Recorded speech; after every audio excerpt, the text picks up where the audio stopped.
I taught my bird to whistle like a referee. I can make a free throw when I'm down on one knee. I've been a fan of basketball since I was 5. Now I am a fan of HoopSpeak Live. Hilarious analysis, a mystifying trope. An angel with a cudgel breaking bubbles of soap. Like honeybees buzzing around a hive. Yeah, everybody buzzing about HoopSpeak Live.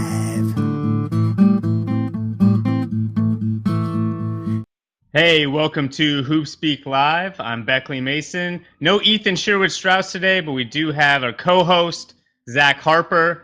It's going to be an awesome show today. We've got from SI, Chris Ballard, who just did a big profile on Daryl Morey and the Rockets. That was very interesting. Zach, looks like you got some sleep last night. That's good.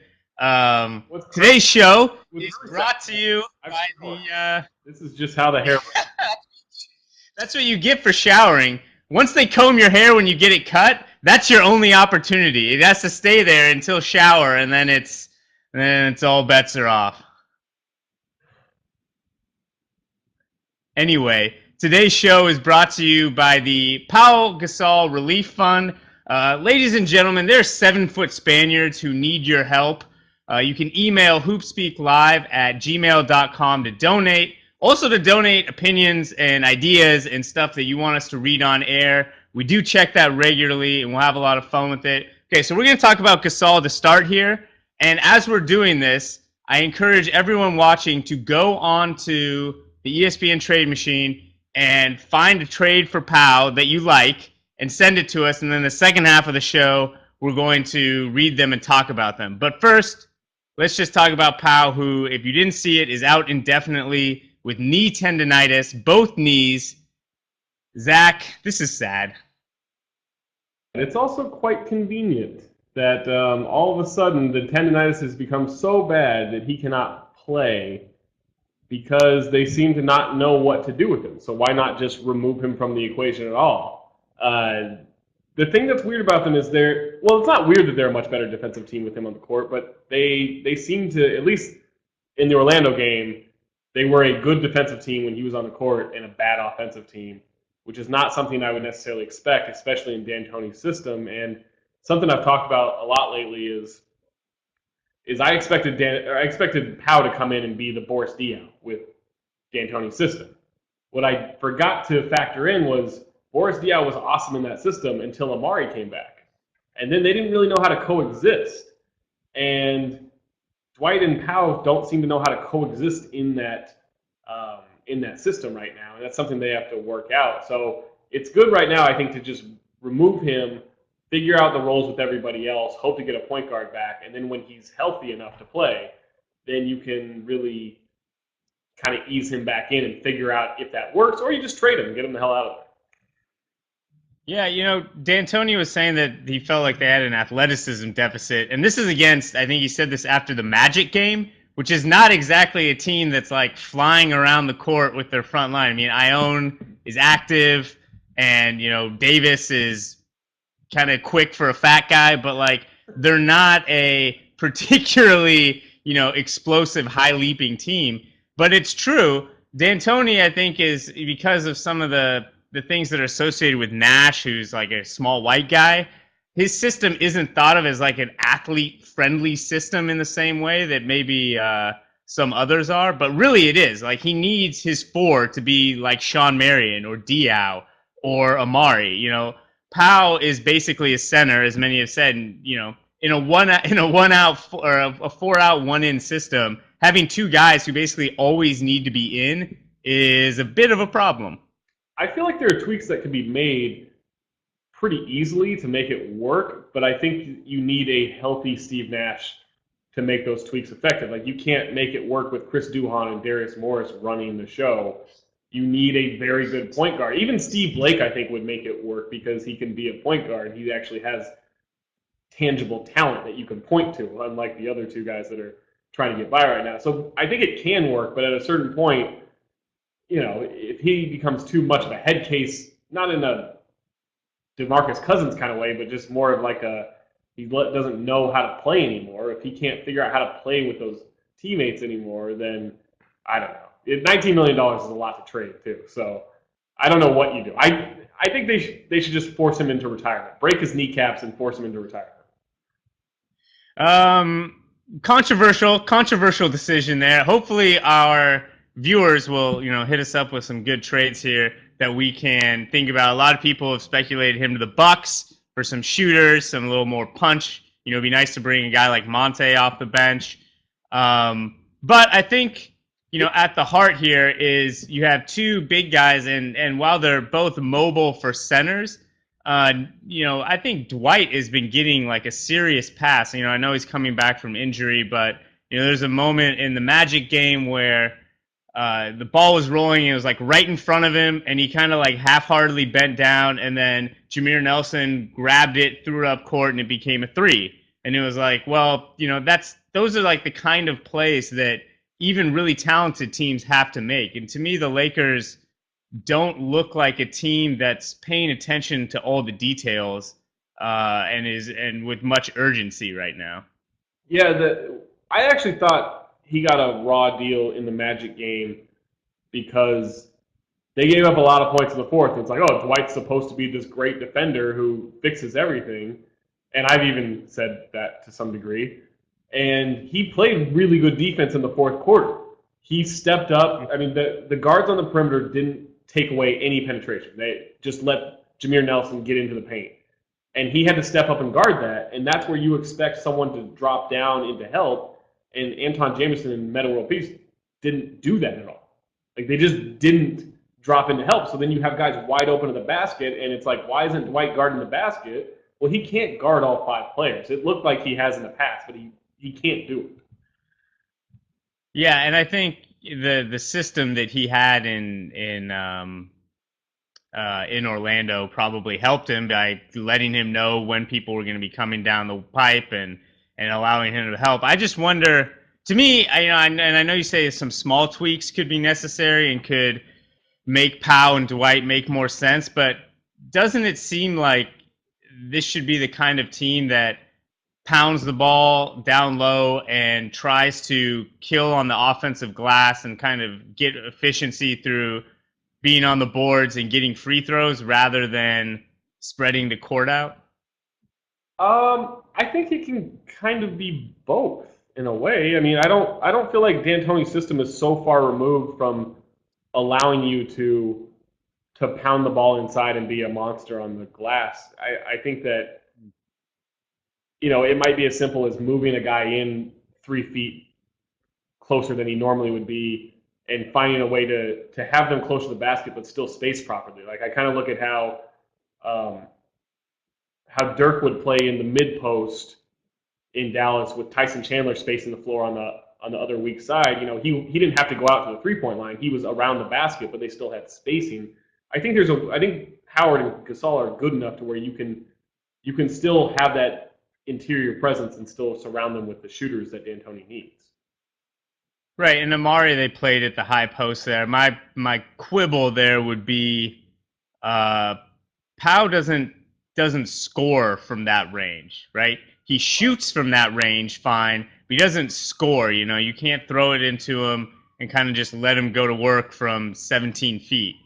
15 feet, or 12 feet, then he can take one dribble and do what he needs to do. But to me, he's that's like where a possession either has to go, that ball has to go through him really quickly there. He can't have sort of like a gravitational center like Dirk or Amari where help is going to have to come. For him, he's either taking that shot or he's got to move the ball and go set a screen. One thing I do want to note about the Lakers that has continued to be just a joy this season is Kobe in that middle pick and roll is really playing some awesome basketball. And one thing that he does that I don't know if anyone else does it quite the same way, but that sort of leaning 13-foot one-handed flat push shot that he gets to go in is kind of one of the weirder shots in the league, and it's one of his specialties.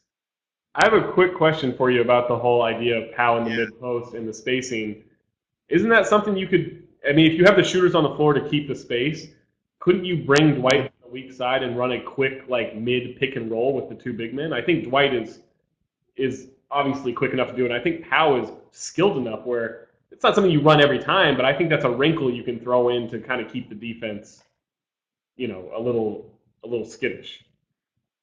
Yeah, and they've done, the other thing that you can do is, if you have them both at the high post, you can do where they throw it into Pau, Kobe cuts opposite, or whoever cuts opposite off of Dwight, and Dwight dives, and then he's got that little angle. I feel like they have tried that pick and roll, and it was a disaster, but I might be misremembering. It might have been just like a play that got messed up and they were like next to each other. It might not have been Dwight purposely going and setting a screen, but 7-footers dribbling always make me nervous, especially around, where guards can reach in from the high post. So you'd have to have really, really good spacing. I think the Lakers last year did a good job of. They didn't do it a lot, but every once in a while they would throw in a Bynum, Pau, pick and roll, and maybe that just worked because they played together for so long. They could do a very, they knew where the other person was going to be and how they were going to play it. Maybe it just takes time for Pau and Dwight to get used to each other. I think I've rethought this. They should not break Pau's knees and make him retire. I think they should try to work through it. All right, well, you're flip-flopping, but we'll allow it. Let's get to our guest. Really, really excited to have him back on. Last time, it was a blast. We talked about the Spurs. He's been back in Texas, this time for a profile on the Houston Rockets and Daryl Morey from Sports Illustrated. It is the one and only Chris Ballard. It's always a pleasure to be back, guys. Hey, man. Good. Perfect. Thanks for joining us. Very much enjoyed the profile. I kind of want to start just jumping right in. You have spent time around the Spurs and around a number of different teams. Did Houston's culture, which you noted has a lot of, they trade people all the time. Did it feel like a healthy kind of homey culture, or did it feel like they were still finding that? Yeah, I'm not sure homey would be the adjective I would use there. I think if they had veterans, it might be more of an issue. But since all those guys are so young, this is all they've known. So they come into that Rocket system, and it's sort of a farm league there. They send the guys to D League, and you have a lot of talent. Terrence Jones, Marcus Morris, guys going down who some of those guys get good minutes on other teams, but they're accustomed to that. There's no guy who's been around 10 years who's going to say, "Hey, where's that Thunder culture?" I think that was the big thing that Daryl would like to accomplish is he'd like to get to a place where they can have that culture. Because right now, we need to keep flipping assets, trying to get a core and a team. I think right now he looks at Ashik, to a certain extent, Lynn, Harden, and Parsons as his core. Build around that, and then once you get that core, then you can have that culture that Sam Presti spent so much time on in Oklahoma City. Chris, they made the Royce White decision to bring him in, to draft him well before they acquired James Harden, before they really started to have an identity. Do you think that if by some chance Harden is on that team before the draft night, would they have not taken a chance on Royce White? Would they have said, all right, we need more ready players to put around everybody? Yeah, I think that's very much possible because I asked Daryl about the idea of would you have still gone for Lynn if you had Harden, if you reverse those two? And his answer was yes, but I could tell it was a measured yes. Still one of those things where, well, if it pays off, Lynn works out for us. But I think with White, they were just going for upside. And so if you had a Harden, you probably would have looked maybe to even trade one of those picks. I don't know how you would have set it up, but they would have looked to build around him. He clearly, they're not entirely optimistic about what's going to happen with Royce. And they said he wasn't even that impressive, and what they saw, he wasn't playing that well in practice. There wasn't any reason to be that excited about his play so far. But what they saw in college, Hinkie just loves his skill set. Hinkie's a total sucker for those ball creating, instinct kind of guys. and then Morey's a total sucker for those undersized fours. Yes, a total sucker. They've got about 9 of them, or did a few weeks ago, right before the season started. I wanted to ask you about, the kind of the cult of personality around Morey to a degree. Is interesting to me because part of being a GM is just being really smart and understanding the numbers and looking for angles. And part of it is being able to convince other people to go along with you to get these deals done. Did you sense, you get a sense, obviously he's famous for one side. What did you think about him as a kind of charismatic, deal-making kind of guy? I think his thing is to be almost anti-charismatic. He really he deploys this self-deprecation, which you don't expect from someone like that. When I'm hanging out with him, he referred to himself as fat a couple times, and sort of makes fun of himself and acts. He really doesn't act as if he doesn't use the kind of terminology you'd expect a guy that deep into analysis and analytics to use. He uses rational a lot. There was an overuse of that, where like everything was, well, the rational thing to do in this situation. I could see him being like, for lunch, turkey's more rational, but a ham has a higher upside. He's that kind of guy. As far as other teams, that's one thing that I asked Les Alexander about. I was like, when he first came in, he didn't know people around the league. I think he's gotten better at that. Alexander stuck to the idea that Morey is exactly the same now as he was in 2007, which I don't buy at all, because clearly when he came in, he had this great business background, but he's had to develop these contacts. I think Hinkie makes a lot of the calls.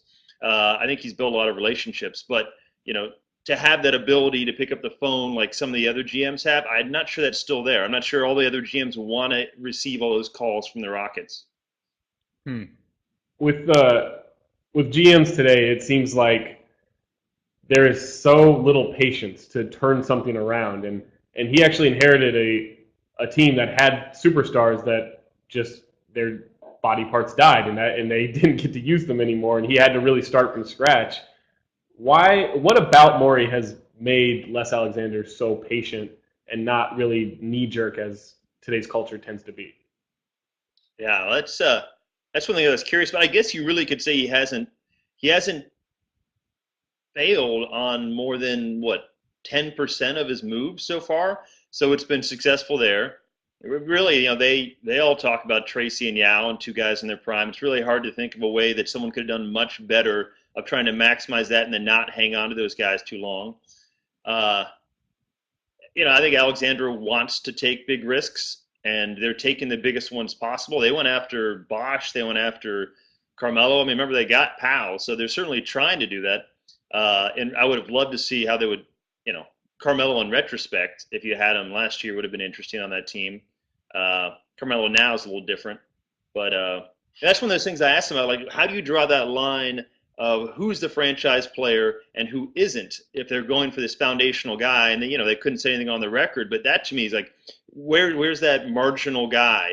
Who counts for that? Is Steph Curry, will he be there? How far ahead of that is Harden? To me, Carmelo is a fascinating guy to discuss because maybe he is this year and he wasn't last year. But they've got all these fancy formulas they use to figure that out. Well, and also there's probably to a degree they're going to decide, okay, Harden is going to be our best player. Certain players would be foundational with Harden that wouldn't, in kind of a vacuum setting. Like, for instance, Ashik is a great screener and roll guy, becomes a lot more valuable with a ball handler like Harden.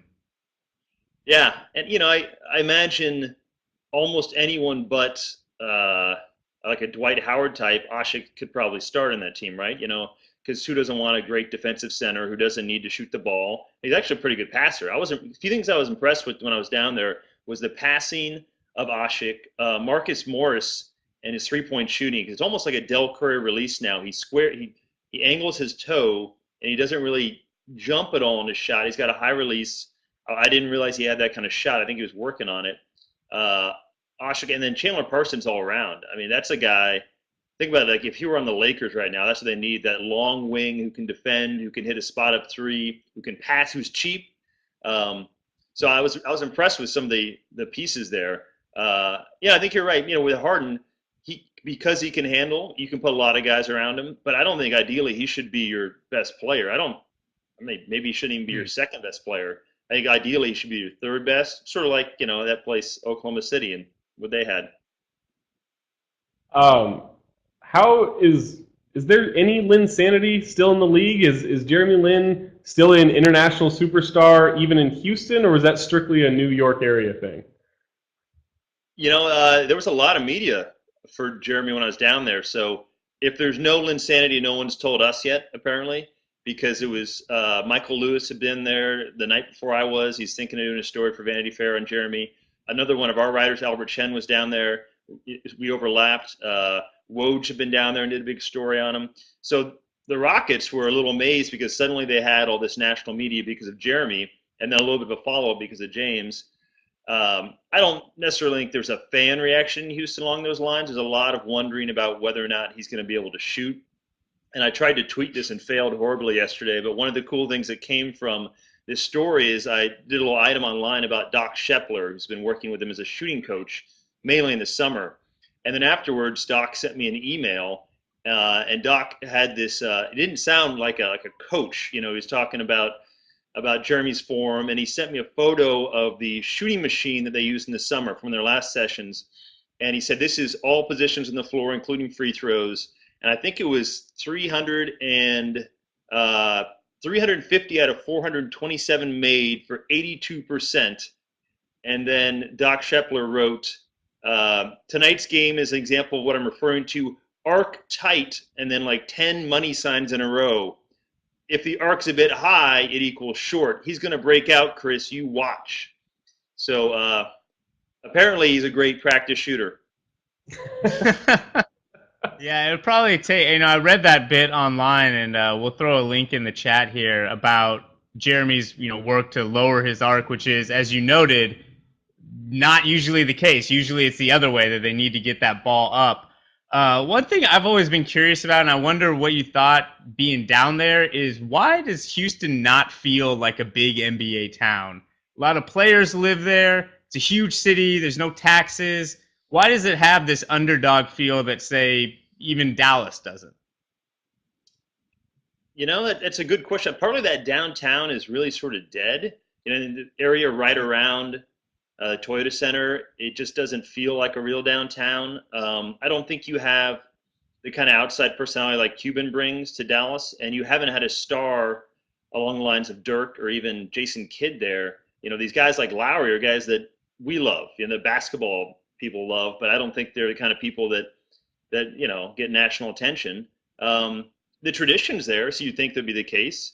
I looked through that free agent book that they send to people to try to get them to move there, and there's some hilarious stuff in there. I wrote in the story about this, no state income tax, but they also had this photo.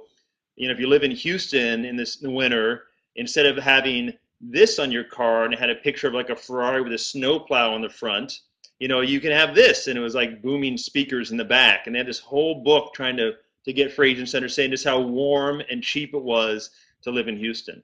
Right. Tell us about your legendary ping pong battle with Daryl Morey. You two are apparently quite good. Yeah, Morey was interesting. I think I mentioned this story, but he doesn't really consider things that long.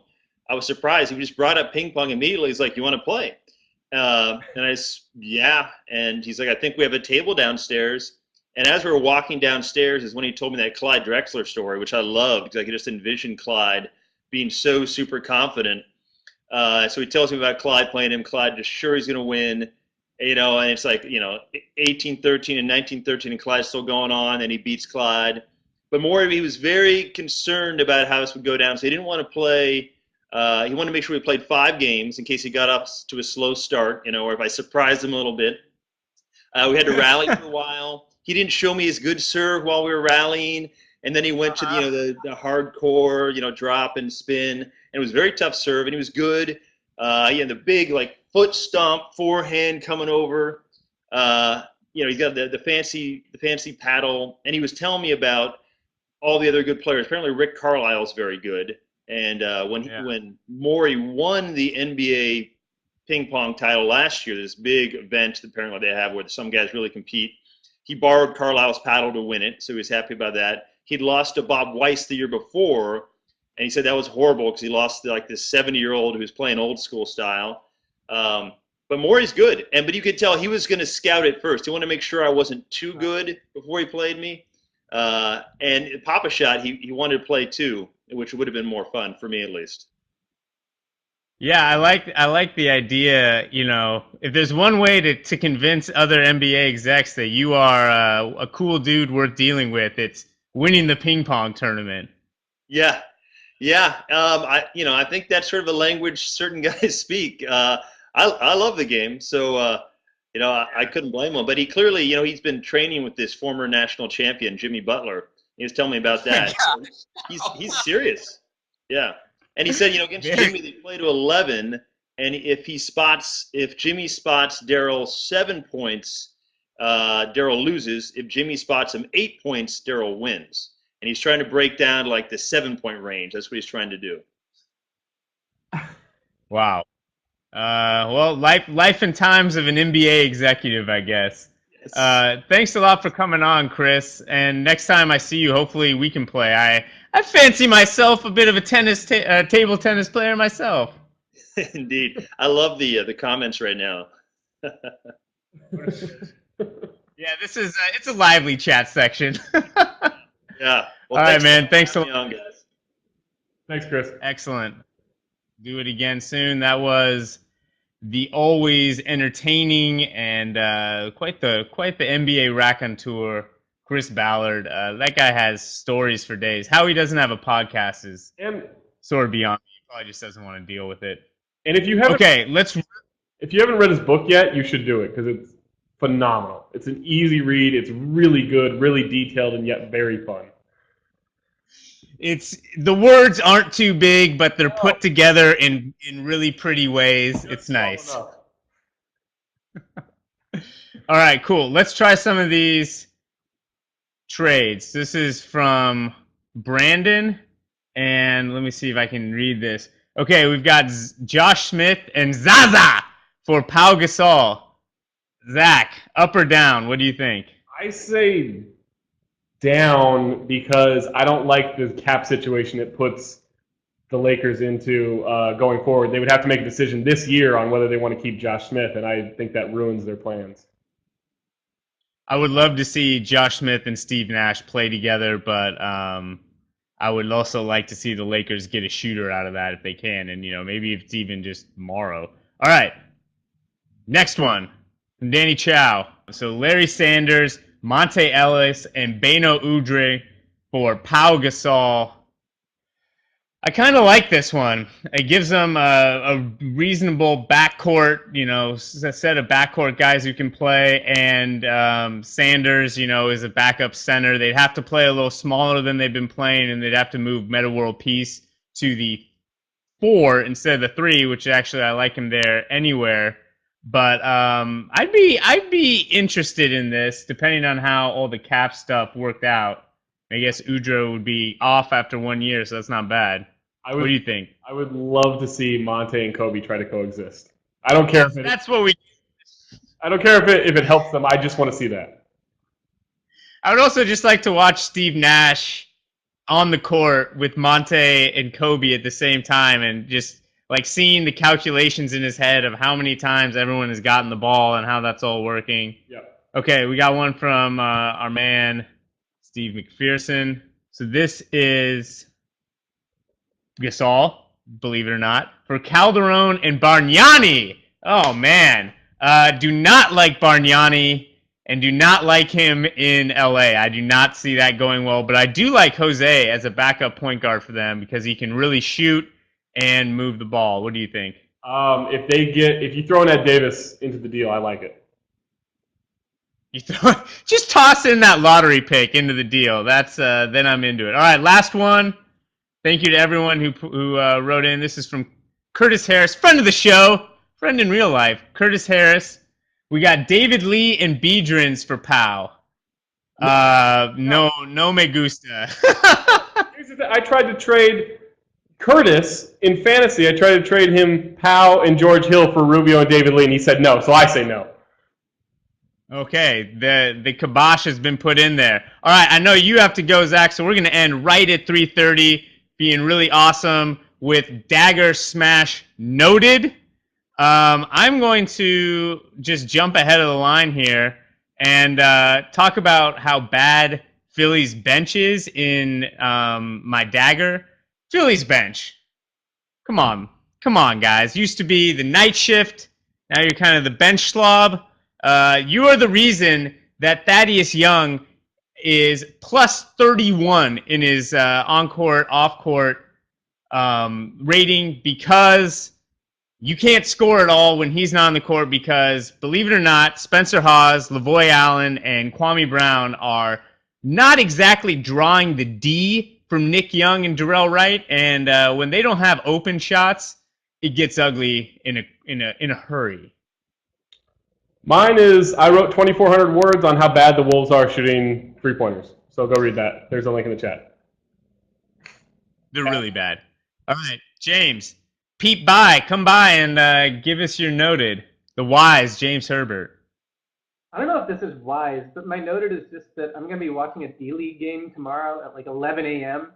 because I want to see Perry Jones and Jeremy Lamb play, and they're going to get big minutes, I would assume, against the Sioux Falls Skyforce tomorrow. And it's like Kids Day, so they invited a bunch of school kids to come to the game, and they're playing it super early. So if you don't have to like be at work or have a life or anything, then go on the D-League's YouTube channel, and you can watch that live tomorrow and see PJ3.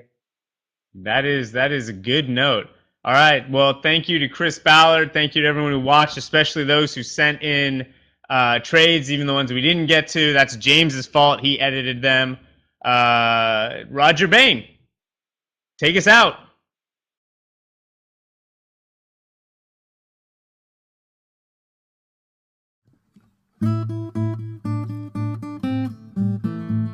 I taught my bird to whistle like a referee. I can make a free throw when I'm down on one knee. I've been a fan of basketball since I was 5. Now I am a fan of HoopSpeak Live. Hilarious analysis, a mystifying trope. An angel with a cudgel breaking bubbles of soap. Like honeybees buzzing around a hive. Everybody buzzing about HoopSpeak.